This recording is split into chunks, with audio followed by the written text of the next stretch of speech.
I think a lot of things are happening to a lot of countries.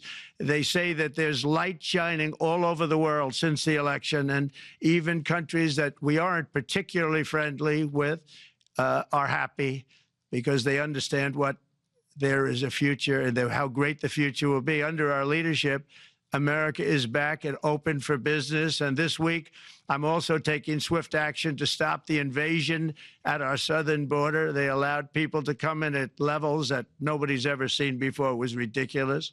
I decided and declared to do, and very, very importantly, a national emergency on our border, immediately halted all entry of illegal border crossers, of which there were many, and began promptly returning the illegal trespassers back to the place from which they came.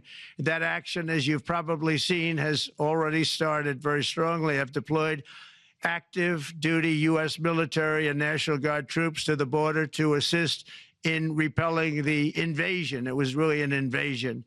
We will not allow our territory to be violated. After 4 long years, the United States is strong and sovereign and a beautiful nation once again. It's a strong, sovereign nation. In addition, I'm pleased to report that America is also a free nation once again. On day one, I signed an executive order to stop all government censorship. No longer will our government label the speech of our own citizens as misinformation or disinformation, which are the favorite words of censors and those who wish to stop the free exchange of ideas and, frankly, progress. We have saved free speech in America, and we've saved it strongly.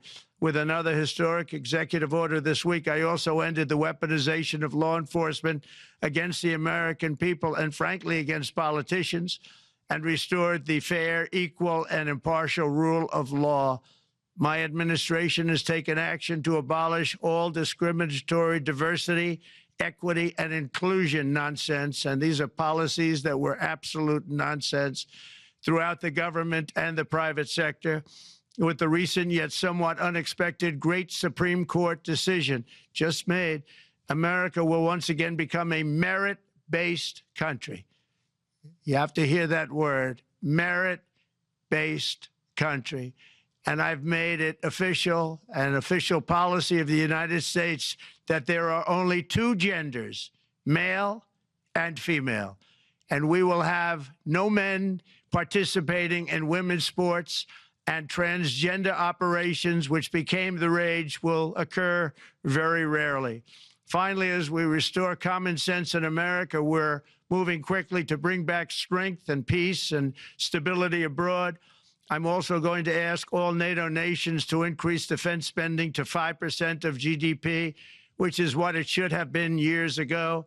It was only at 2%, and most nations didn't pay until I came along. I insisted that they pay, and they did, because the United States was really paying the difference at that time, and it was unfair to the United States. But many, many things have been unfair for many years to the United States.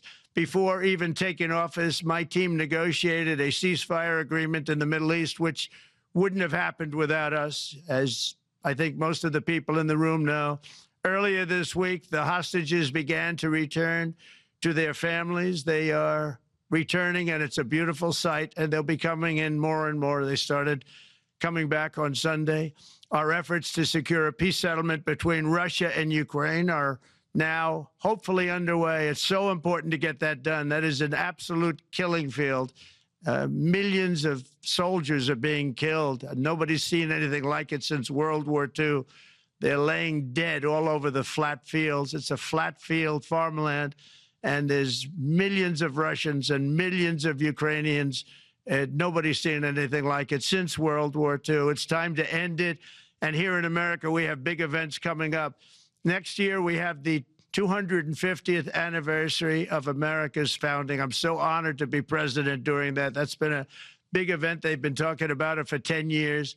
We also have the World Cup, and I understand Gianni's in the room. Infantino, he was very instrumental in helping us get it. He's there with you someplace, I think, and I want to thank him for that. And then we have the Olympics coming up, which I was instrumental in getting also in my first term. And who would have known that by skipping a term, I would get the Olympics? I was upset. I said, you know, I got the Olympics to come and I won't be president. But it turned out through a stroke of luck, or whatever you might call it, that I'm going to be president during the World Cup and the Olympics and the 250th anniversary. So that's going to be 3 big events.